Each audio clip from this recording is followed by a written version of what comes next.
A very good evening and welcome to another insightful episode of Vantage Point here on Newsfirst with me, Mahina Bongsu. It's great to be back on the show after some time, and I'm very excited to talk about some of the topics that have been unfolding in the world these days. Sri Lanka is going to be the highlight in this coming couple of weeks. The ball is already rolling in Geneva, and that's going to be quite a decisive period for Sri Lanka starting from this week. And also over in India, there's some choppy waters there with Jayatilleka and the Tamil Nadu state in quite a bit of a spotlight and controversy. And over in Ukraine, there's protests going on and a lot of drama unfolding there, with Russia being the key players in that reality show. And to talk about all of this, I'm joined again by with Dr. Dayan, Jayatilleka, former diplomat. Thank you very much for joining us, Doctor. Good evening, Mahina. Great to have you back on the show. It's great to be back and to talk about all of these things and get some different approaches to news headlines we see every day on the paper or on TV. But coming to home, I mean, there's going to be a landmark election that's going to be held on the 29th of March, which is the Western and the Southern Provincial Council polls. Now, both are very important for the government, for the opposition, and for most of the players in this election campaign. What are your thoughts on some of the players in this, the parties that are contesting? And do you think that there would be of competitiveness to the government? Will there be a good competition for the government in this election race? Well, Mahina, these two provincial council elections are far more important than most provincial elections. I would say that second to the northern province elections of last year, these two elections have a national impact. It will reveal and perhaps also shape, influence the balance of forces between government and opposition. It will have an impact on the government's decisions or the presidential decisions about the timing of the presidential elections and the parliamentary elections. It will also have an influence on dynamics within the government, between the governing party and the smaller parties in the coalition. It will have a very significant impact on oppositional politics, on the balance of forces between the UNP, the Democratic Party and the JVP, but also within the main Democratic opposition party, the United National Party. So the elections will reflect the realities of the various ratios of force, popularity and so on, between government and opposition, within government, but will also influence the future dynamics. Because let's face it, elections to the presidency and the parliament may be in 2016 or in 2015, but this provincial election and Geneva, in a sense, commence the cycle of those national elections. So it's very interesting, and when I look at them, look at the government. Let's start with the government side of it.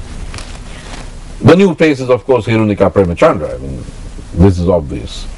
And I remember reading a very interesting article by a young lawyer called Krishmal Varnasurya, educated overseas and so on, who made a very interesting point. He said, we should look for educated young candidates, and only after we've identified them should we look at the party and then vote for the party, so that we can actually promote these educated young people.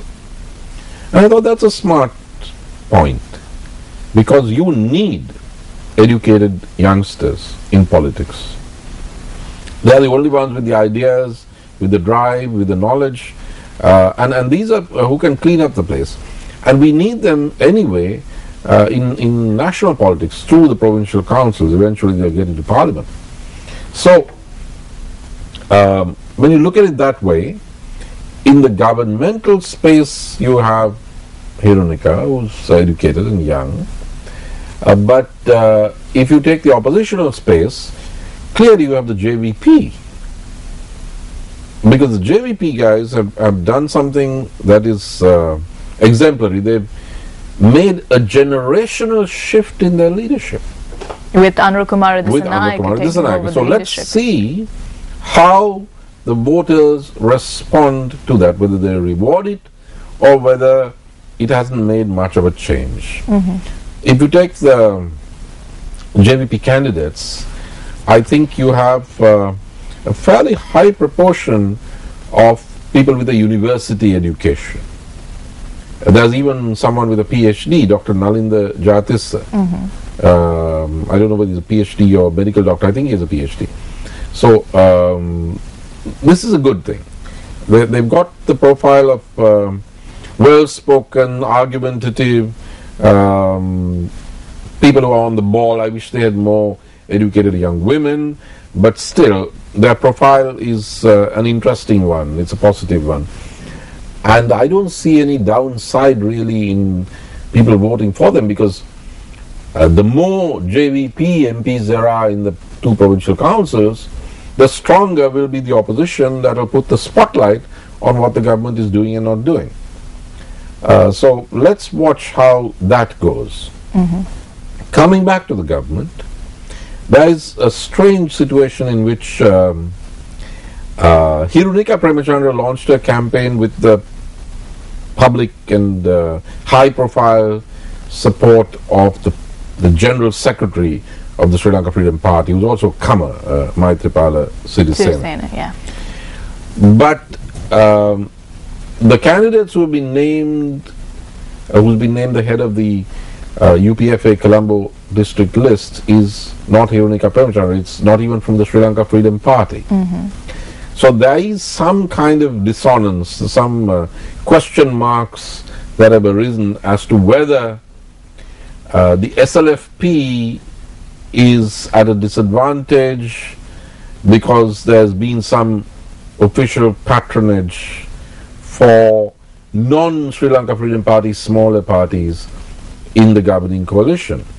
Now this is especially important because of minority-majority relations. The Western province, as we know, is a multi-ethnic, multi-religious province, probably the most pluralist of the provinces of Sri Lanka. And it is important that parties which have a profile of being fairly strident on majority-minority relations are not seen as the public face of the government. The Sri Lanka Freedom Party is a moderate centrist party. So there's a dynamic going on, and it's interesting to see what the voters' choice will be, whether the voters will empower the Sri Lanka Freedom Party candidates or whether they will go for the smaller, more strident, shall I say, less moderate parties which don't have a very good track record on majority-minority relations. So this is in the governmental space. Coming back to the opposition, you have, of course, the Democratic Party and the UNP. Yeah, but before we get there, Doctor, also another interesting feature we saw in the government fielding its candidates for this election is that we see candidates who have a political history, who have a family backing, who have a lot of high-profile members from their family who've been ministers, who've been MPs, being fielded for these elections. What have you got to say about this family politics that is very visible in this election? Well, I think it's a very unhealthy thing, because if there is to be progress in any field in the country, and as a country as a whole, the one principle that needs to be observed is the principle of merit, not inheritance. Especially when the country is facing the kind of international challenges that it is. When there are bright, if misguided, educated young people within the Tamil diaspora who have somehow taken this anti-Sri Lanka stance and are lobbying heavily against Sri Lanka. You really need to promote politicians who are educated and who have the credentials, the qualifications which are not derived from their parentage. So I was very pleased to hear and watch two government ministers, Rajitha Senaratne and Reginald Kure, saying on television that though they do have children who are interested in politics, that they are opposed to what they called a tribal or feudalistic practice of inheritance of political power, of power moving from father to son and beyond, or being transferred like some kind of family heirloom. So I think it's good that within the government, even those who have children who are interested in politics, there is some criticism, resentment of this principle of clan-based politics. But you can also look at it from a different way, saying that if the candidates come from families that have a political history, they would understand politics better. They would have come from parents who have been in the field. They would have been exposed to the field. For instance, Hirunika Premachandra, she's a very vocal politician, and she has come out as a very strong, outspoken person. Well, in the case of Hirunika, I would say that if she weren't an educated young woman who's got a degree from Britain and who is studying for another degree here, then there wouldn't be anything very special about her except for the fact that she's obviously mediagenic. What's really special about her is that she's not just mediagenic, or that she's Bharata Lakshman's daughter, but that she's an educated young woman who speaks like an educated young woman. So that fact is very important. The important thing is not that one comes from a political background, because the provincial councils, and in fact even parliament, it's not meant to be a place where you produce politics. It's a place where you're supposed to do something which will uplift the province and benefit the people. And to do that, you need to have an education. You need to be smart. You need to be able to contribute, to innovate.